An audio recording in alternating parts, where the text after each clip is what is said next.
Ketimpangan ekonomi penduduk Indonesia atau biasa disebut sebagai Gini Ratio di masa pandemi COVID-19 tahun 2020 meningkat. Saat pandemi seperti ini, Gini Ratio adalah salah satu parameter yang penting yang harus diperhatikan untuk mengurangi dampak dari pasca pandemi. Kemiskinan menyisakan persoalan ketimpangan. Sebuah penelitian mengungkapkan bahwa di Indonesia, anak yang tumbuh di keluarga miskin cenderung memiliki pendapatan yang lebih rendah dibandingkan dengan orang dari keluarga tak miskin. Pandemi COVID-19 telah memukul perekonomian. Dampak paling besar dirasakan oleh masyarakat kelompok pendapatan rendah dan menengah. Badan Pusat Statistik BPS mencatat di tengah masa pandemi COVID-19, jumlah penduduk miskin di Indonesia semakin bertambah. Maret 2019, jumlah penduduk miskin tercatat 25,14 juta jiwa. Setahun kemudian, jumlahnya naik menjadi 26,42 juta jiwa. Terakhir pada Maret 2021, BPS mencatat warga miskin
Permasalahan sosial yang ada di kehidupan masyarakat memang begitu banyak, dengan berbagai macam serta kompleksitas yang berbeda-beda.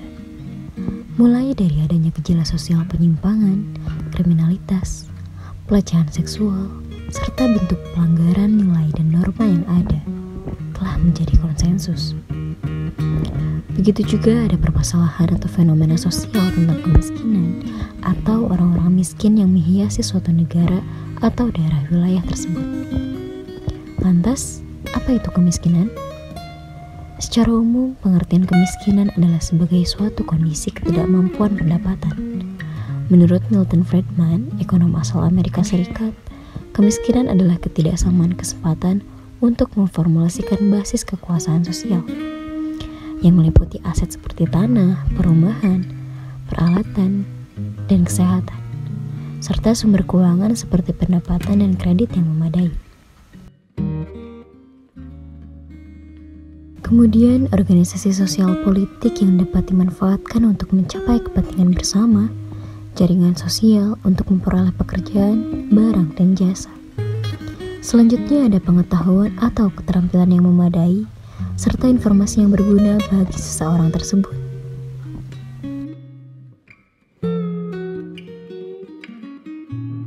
Badan Pusat Statistik atau BPS melaporkan jumlah penduduk miskin Indonesia meningkat di tengah pandemi COVID-19. Hingga September 2020, Badan Pusat Statistik mencatat angka kemiskinan bertambah 2,76 juta jiwa menjadi 27,55 juta jiwa. Jumlah penduduk miskin pada September bertambah dari 1,13 juta dibandingkan Maret tahun 2020. Jika dibandingkan dengan September 2019, jumlah penduduk miskin ini naik 2,76 juta orang. Sedangkan kalau dibandingkan September 2019 ke bulan September 2020, persentase penduduk miskin ini meningkat dari 9,22% menjadi 10,19%.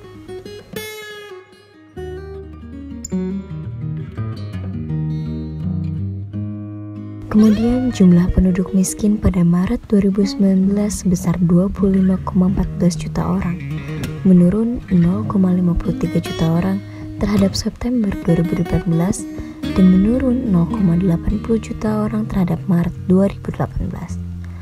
Pada tahun 2012, kemiskinan di Indonesia berada di angka 29,25 juta. Selanjutnya mengalami penurunan di tahun 2013 di angka 28,17 juta. Selanjutnya mengalami kenaikan kembali di tahun 2014 dan 2015 dengan jumlah 28,28 juta dan 28,59 juta jiwa. Tahun 2016 kembali mengalami penurunan di angka 28,01. Tahun 2017 hingga 2019 terus mengalami penurunan secara berturut-turut, yaitu 27,77 juta, 25,95 juta, dan 25,14 juta.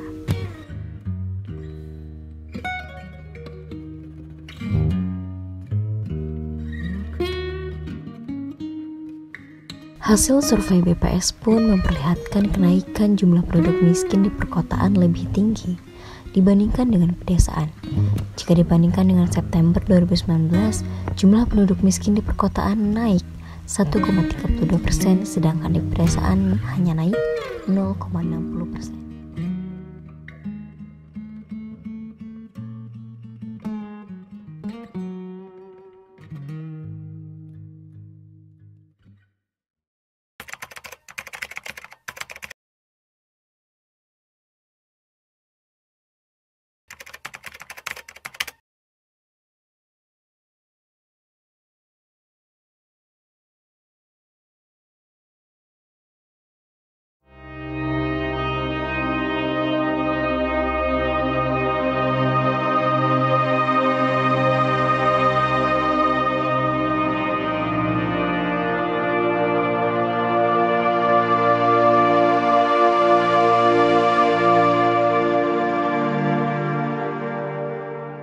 Kota Tasikmalaya merupakan kota yang memiliki banyak julukan.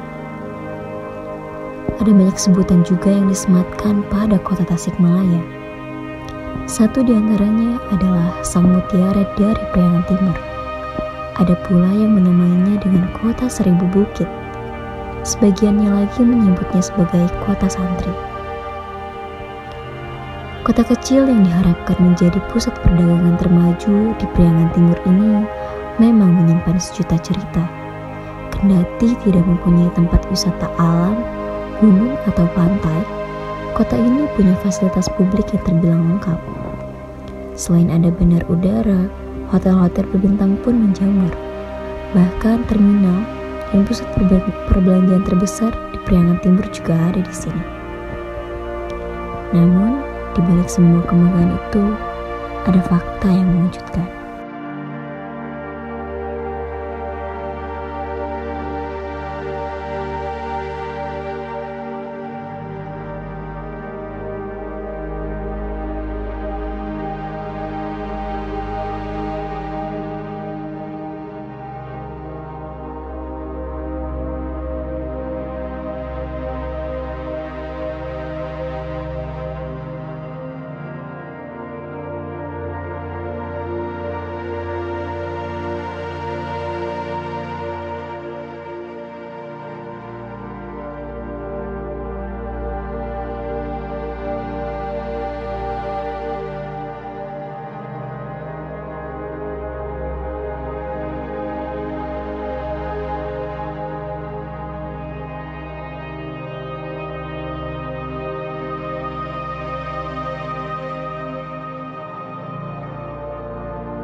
Kalau terganggu mungkin enggak sih, soalnya itu juga kan namanya juga mencari rezeki gitu ya. Jadi kita tidak boleh merasa apalagi menyingkirkan mereka gitu. Nah itu menurut saya kurang apalagi dengan cara menyingkirkan kurang cocok. tidak mengganggu gitu.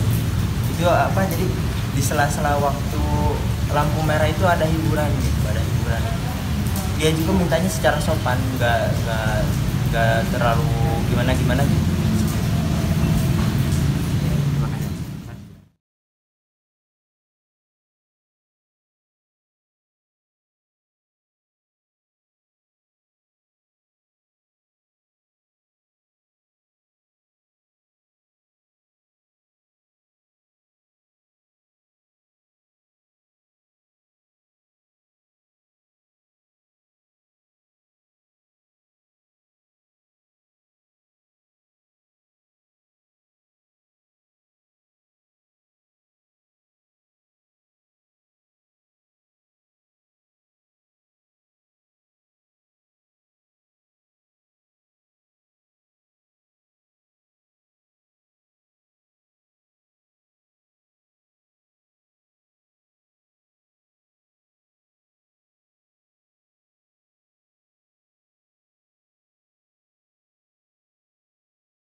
Angka kemiskinan di kota Tasikmalaya kembali naik.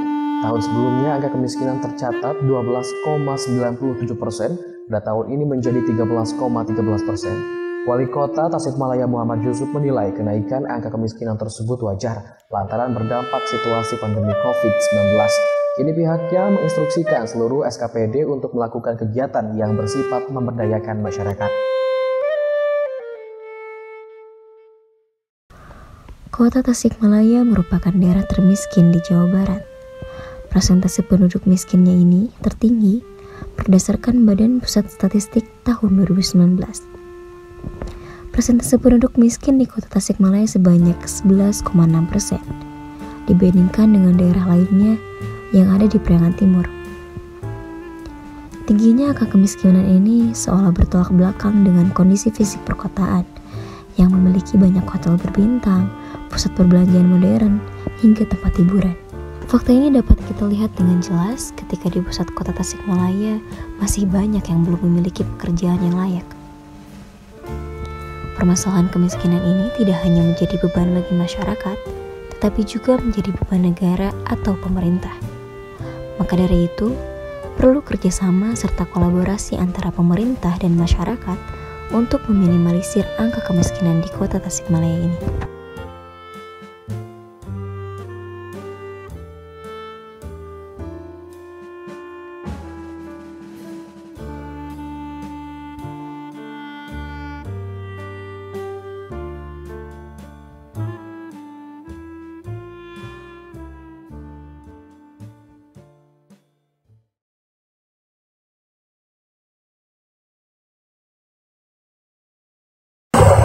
Pekerjaannya tapi dari jalmi peryogi gitu, tapi ada anak mau makan jajan bekal sekolah, jadi untuk monokkan pekerjaan.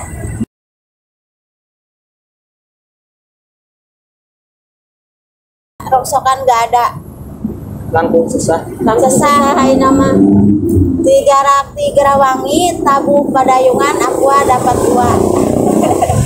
Iya sawangi sampai sawangi ada sesah gitu. Nama ante bener dan kamu marana gambil gitu. Usahana seperti kedapatan seharina 5.000 sarongkok. Eta teh saat Covid. Wangi satajan Covid kah sabar ya? Lumayan, 80.000 satajan Covid sehari mah per hari gitu. Kalau di per minggu mah dapat dengan 210. Palingnya ada barang bekas bagus. Kadang-kadang kan aku sama Mira.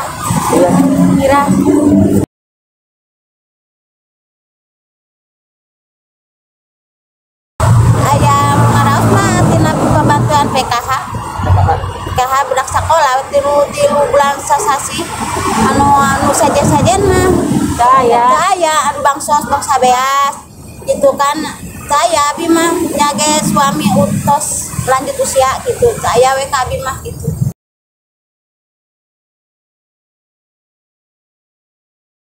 Hoyong adil. Hoyong adil.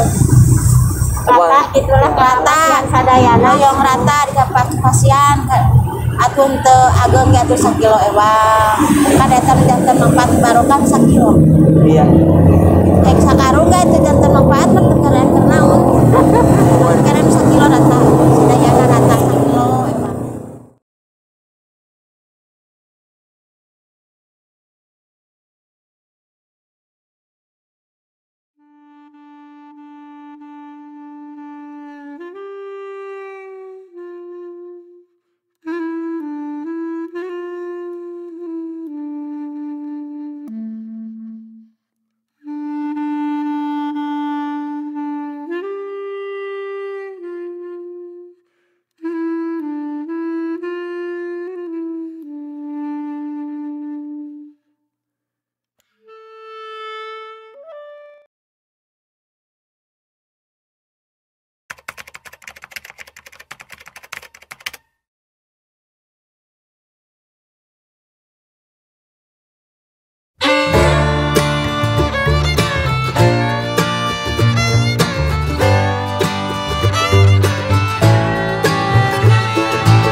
Yang pertama, aksi cepat tanggap ya, atau yang biasa dikenal sebagai ACT, sebenarnya merupakan lembaga kemanusiaan yang alhamdulillah wa inna gitu ya, sebagai lembaga kemanusiaan global yang konsentrasinya berarti di bidang kemanusiaan serta sosial gitu. Jadi memang secara fokus, kalau secara historis dulu kita fokus di kebencanaan, tapi semakin berkembangnya zaman kita menyadari bahwasannya masalah sosial nggak hanya perihal bencana aja ya, yang sifatnya insidental, tetapi juga ada masalah yang terus berjalan, yaitu kemiskinan. Sehingga hari ini aksi cepat tanggap pun jadi lembaga kemanusiaan yang sudah resmi, legal gitu ya, yang memang praktiknya tidak hanya di wilayah tertentu aja, tapi sudah mengglobal, dan alhamdulillah sekarang sudah menjadi lembaga kemanusiaan fokus yang bidangnya fokus di kemiskinan juga, kayak gitu.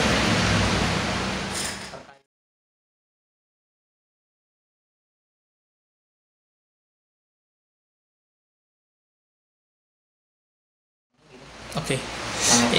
Ini pertanyaan yang sebetulnya banyak perdebatan ya di berbagai kalangan stakeholder di Tasik itu sendiri, karena memang perihal kemiskinan di kota secara faktual datanya memang mengatakan seperti itu ya, bahwasanya persentase penduduk miskin di kota Tasikmalaya kan hari ini di tahun 2021 mencapai 13,13%, yang memang qadarullah gitu ya, angka tersebut kalau secara persentase sebenarnya kalau up to date-nya sekarang kedua di Jawa Barat, di bawah Majalengka kayak gitu secara persentase penduduk.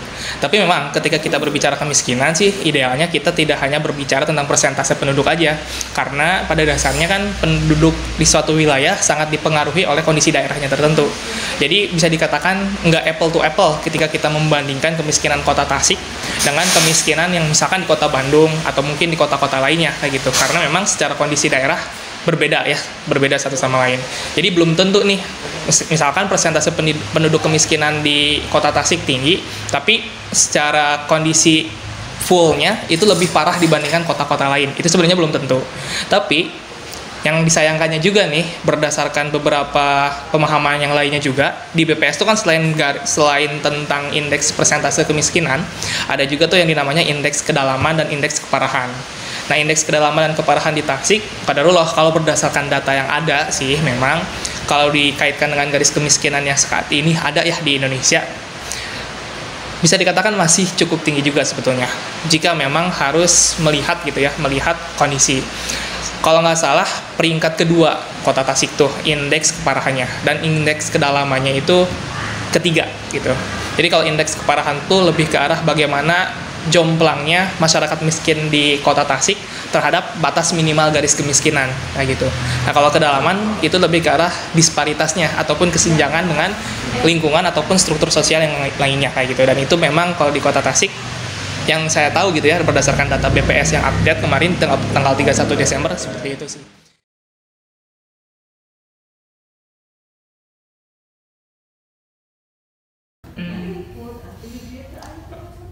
Pembangunan infrastruktur itu bisa jadi salah satu solusi ya, tapi tentu saja sejauh ini yang saya lihat itu jadi solusi jangka pendek sebetulnya. Beberapa kota yang dilewati jalan tol, misalnya Sumedang, juga kawasan Pantura, setelah jalan tol ada itu menjadi lengang, menjadi katakanlah kota mati gitu ya, yang biasanya ramai, ada resto, ada kafe, ada tempat makan, itu ramai biasanya disinggahi oleh para pemudik. Hari ini para pemudik pindah ke jalur tol, resto, kafe itu banyak yang kolaps, bangkrut pada akhirnya. Juga di daerah Sumedang itu kan kecil ya. Kalau Anda pernah ke Sumedang cuma segitu-gitu aja, garis lurus gitu ya. Belum ada tol aja dia hanya jadi persinggahan ya, sementara. Kalau semuanya sudah lewat tol yang jalur tengah itu Cisumdawu kan, dari Cileunyi langsung bablas keluar Cirebon kan, Sumedang tentu akan menjadi kota mati juga ya. Akan sepi ya. Seperti itulah. Entah dengan Tasik misalkan nanti dengan Cigatasnya, apakah Tasik akan ramai? Mungkin akan ramai, tapi keramaian itu seperti apa? Apakah hanya di musim-musim tertentu saja, musim mudik aja misalkan banyak orang yang lewat jalur selatan, atau di musim liburan misalkan, musim liburan ya, banyak orang yang mungkin nanti dari Bandung, dari Jakarta itu mau ke Pangandaran pakai tol Cigatas dan pasti lewat Tasik kan, atau justru infrastruktur seperti jalan tol itu hanya akan mendatangkan kemelaratan gitu, justru akan membuat kesusahan baru bagi rakyat, bagi masyarakat di Kota Tasik. Yang kita tinggal lihat aja dulu hasil dari pembangunan jalan tol itu seperti apa, atau dampak dari pembangunan jalan tol itu seperti apa. Saya kira sejauh ini kalau melihat dari yang sudah ada, dampak ekonominya kecil, dampak untuk masyarakatnya, untuk pertumbuhan ekonomi wilayah itu kecil. Anda bisa lihat ke Pantura dengan tol Cipalinya kan, udah ada tol Cipali sepi. Juga Sumedang, Cisumdawu diprediksi juga akan membuat kota Sumedang menjadi kota hantu gitu. Kota hantu dalam tanda kutip, ya, maksudnya sepi gitu ya. Tidak banyak lagi dikunjungi atau disinggahi oleh para pelancong gitu, atau para pemudik gitu. Dan Sumedang itu kan dulu jalur alternatif, mau ke Tasik lewat Sumedang, kalau Cileunyi atau jalur gentongnya macet kan, jalur nagreknya macet lewat Sumedang, lewat Malangbong sini. Kalau nanti setelah ada tol Cisumdawu, tentu saja orang akan, apalagi setelah ada tol Cigatas ya, bablas aja tol Cigatas, Sumedang lewat ya. Apalagi yang lewat berarti banyak yang dilewat pada akhirnya.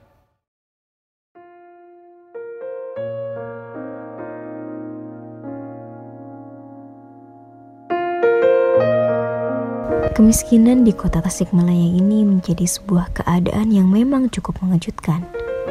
Dalam hal penanganannya sendiri, dirasakan sangat perlu adanya kontribusi serta kolaborasi antara elemen pemerintahan dan juga masyarakat. Hal ini bertujuan agar apapun kebijakan serta bantuan dari pemerintah yang diberikan kepada masyarakat dapat tersalurkan dengan baik serta tepat sasaran.